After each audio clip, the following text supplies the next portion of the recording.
কেমন আছেন? আছি ভালো। কোথায় যাচ্ছিলেন? কোথায় আর শ্বশুরবাড়ি। থ্যাঙ্কস গড যে আপনি আমাকে চিনতে পেরেছেন। না চিনতে পারার কি আছে? চলুন না কোথাও বসে একটু চা খাই।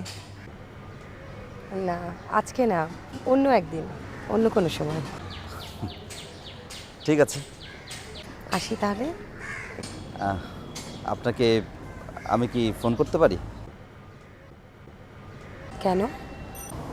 না, কথা বলতাম। না আপাতত থাক, পরে কোনো সময় দেখা হলে নাম্বারটা দিব। নাম্বার তো আমার কাছে আছে।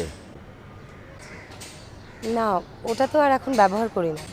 ও আচ্ছা, ঠিক আছে, তাহলে দেখা হবে। জি, ভালো থাকবেন। আপনিও।